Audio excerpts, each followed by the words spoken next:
Saya akan mempresentasikan materi mengenai perekonomian 4 sektor atau perekonomian terbuka. Perekonomian terbuka atau perekonomian 4 sektor merupakan model perekonomian yang melakukan hubungan ekonomi dengan dunia internasional. Perekonomian ini juga menjelaskan kegiatan ekspor maupun impor. Dengan adanya keterlibatan diri dalam perdagangan internasional dapat memberikan kesempatan bagi masyarakat untuk berinteraksi dalam bidang ekonomi dengan negara lain, baik itu perorangan, swasta maupun pemerintah. Aliran pendapatan 4 sektor. Dalam perekonomian terbuka atau 4 sektor, sektor-sektor perekonomiannya dibedakan menjadi 4 golongan, yaitu rumah tangga, konsumen, perusahaan atau produsen, pemerintah, dan rumah tangga luar negeri. Masing-masing berperan penting dalam menggerakkan perekonomian negara. Sirkulasi aliran pendapatan 4 sektor. Sirkulasi aliran pendapatan 4 sektor merupakan perputaran kegiatan sistem perekonomian yang mempengaruhi pada pendapatan, seperti ekspor dan impor, komponen pengeluaran agregat, pengeluaran rumah tangga, pengeluaran pemerintah, dan yang terakhir yaitu pengeluaran perusahaan. Ekspor dan impor. Ekspor dapat diartikan sebagai pengiriman dan penjualan barang-barang buatan dalam negeri ke negara-negara lain. Pengiriman ini akan menimbulkan aliran pengeluaran yang masuk ke sektor perusahaan.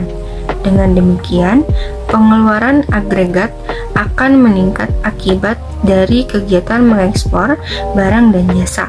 Dan pada akhirnya, keadaan ini akan menyebabkan peningkatan dalam pendapatan nasional. Sedangkan untuk impor yaitu pembelian dan pemasukan barang dari luar negeri ke dalam suatu perekonomian. Aliran barang ini akan menimbulkan aliran keluar atau bocoran dari aliran pengeluaran dari sektor rumah tangga ke sektor perusahaan. Aliran keluar atau bocoran ini akan pada akhirnya akan menurunkan pendapatan nasional yang dapat dicapai.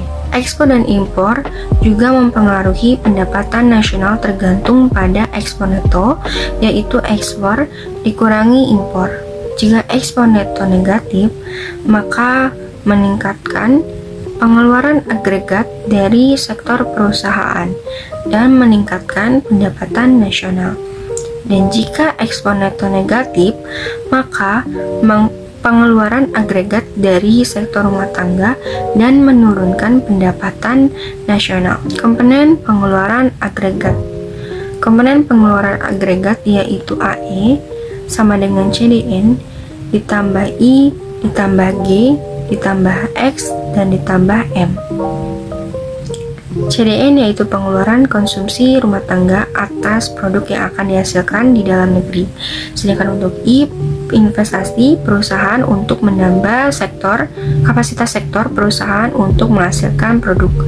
Sedangkan untuk G yaitu pengeluaran pemerintah atas barang dan jasa yang diperoleh di dalam negeri. E yaitu ekspor dan M yaitu impor.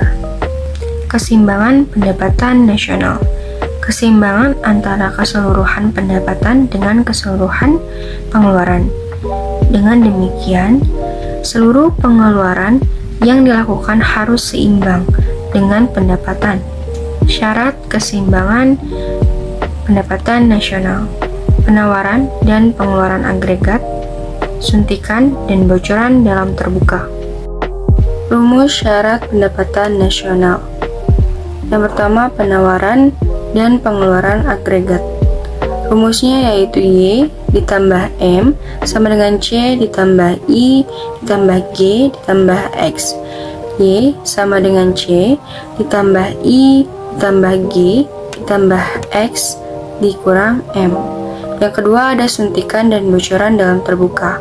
Rumusnya yaitu C ditambah I ditambah G ditambah X dikurang M sama dengan C ditambah S ditambah T.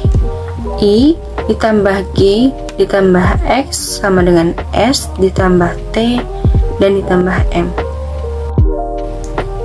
Pengeluaran luar negeri, kestabilan, dan pertumbuhan ekonomi.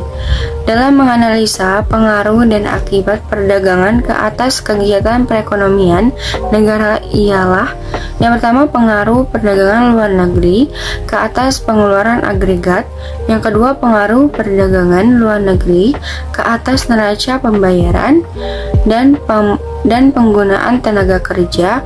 Dan yang terakhir, pengaruh perdagangan luar negeri ke atas pertumbuhan ekonomi. Pengeluaran luar negeri, kestabilan, dan pertumbuhan ekonomi. Perdagangan luar negeri mempunyai potensi untuk memberikan 3 peran penting dalam pembangunan ekonomi, yaitu mempertinggi efisiensi penggunaan faktor-faktor produksi. Yang kedua, memperluas pasar produksi dalam negeri, dan yang terakhir, mempertinggi produktivitas kegiatan ekonomi. Kebijakan fiskal dan moneter dalam perekonomian terbuka.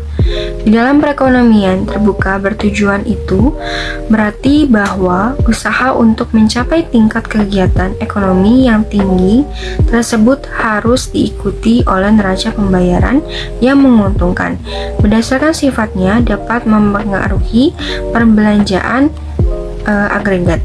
Langkah-langkah yang dapat dilaksanakan pemerintah dapat dibedakan menjadi 2 golongan, yaitu kebijakan menekan pengeluaran dan kebijakan memindahkan pengeluaran. Sekian presentasi yang telah saya sampaikan, kurang lebihnya mohon maaf. Wassalamualaikum warahmatullahi wabarakatuh.